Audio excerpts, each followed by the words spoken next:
Olá, eu sou o Felipe Gurjão. E eu me chamo Renata Fabris. E hoje a gente queria trocar uma ideia com vocês, falar um pouquinho sobre os cases com relação às garantias exigidas nas contratações públicas. Exatamente. A gente sabe que as garantias contratuais não são as garantias das propostas de preço. Importante já começar aqui diferenciando, que nós vamos falar daquelas garantias que devem ser apresentadas durante a execução dos contratos, né, Felipe? É isso mesmo. A gente tem aquela garantia que ela é exigida muitas vezes na apresentação da proposta e que é uma garantia muito utilizada até para afastar os coelhos, né? Aquelas empresas que mergulham no preço durante a licitação e no final não apresentam a documentação, né? Acabam não ali fazendo de propósito.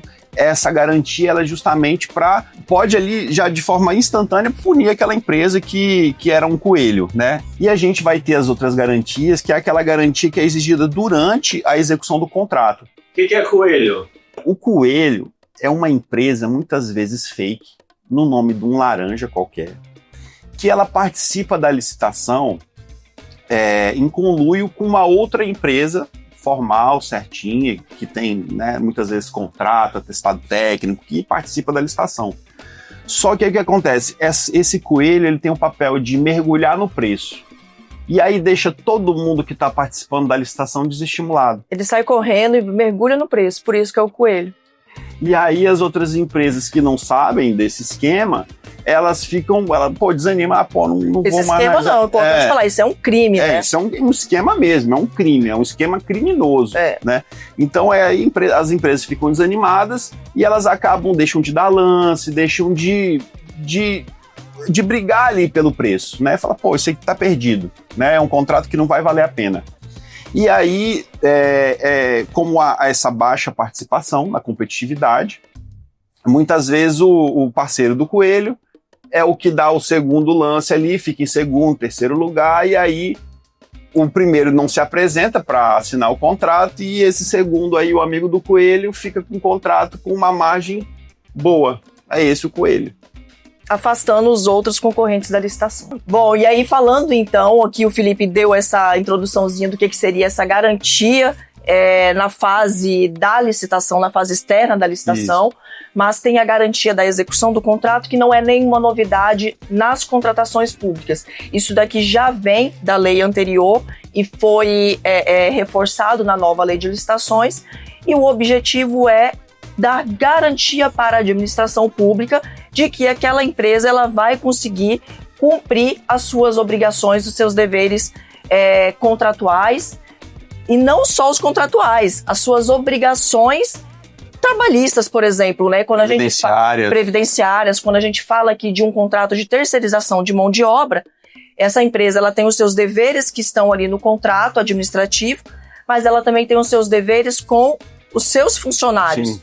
E aí essa garantia, então, ela vem para poder garantir que seja, de fato, satisfatório ali o cumprimento e que os funcionários eles não sejam eventualmente prejudicados caso essa empresa ela venha perdendo a sua saúde financeira durante a execução desse contrato, né? E esse é um tema, assim, que causou muita polêmica durante muito tempo e ainda causa, porque a gente vai tratar aqui com relação às terceirizações. E por que tem que ter essa garantia? Porque nesses contratos de terceirização, a administração pública ela tem uma responsabilidade sobre aqueles funcionários. Muito embora ela não seja a contratante, mas ela é a tomadora ali do serviço, né? Ela de fato que é a beneficiária pelo serviço. Então, se a empresa terceirizada que foi contratada, ela não paga certinho as verbas salariais, não paga insalubridade, não paga a periculosidade, a hora extra, né? Acontece algum tipo de acidente e isso não é tratado, essa responsabilidade pode ficar para a administração pública, né? Se comprovada a omissão da administração pública na fiscalização do contrato. Exatamente. Então, e o problema não é, em fato, em si, a cobrança dessa garantia. O grande problema que tem acontecido com as empresas, tanto que fazem obras ou que prestam serviços, é uma dupla garantia, uma exigência de dupla garantia do contratado. Exatamente. E, novamente, aonde que isso impacta no contrato? Com certeza, na proposta de preço.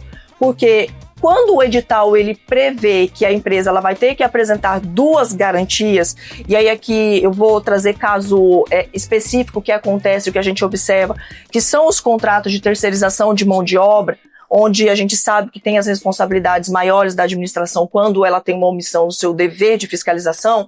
A administração tem inserido nos editais que a empresa ela precisa apresentar, por exemplo, um seguro garantia, né, uma apólice ali emitida por uma seguradora com registro na SUSEP. Exatamente. Mas, além disso, tem exigido também a outra garantia, que é a conta vinculada, né? Exatamente. É o terror das empresas, essa conta vinculada, porque nessa conta vinculada, quando a empresa vai recebendo o pagamento mensal ali para fazer o cumprimento da sua própria folha, parte desse dinheiro ele é destacado para essa conta vinculada, que ela serviria para cobrir despesas com FGTS, com INSS. No caso das rescisões, né? No caso das rescisões. E se a empresa estiver inadimplente, né?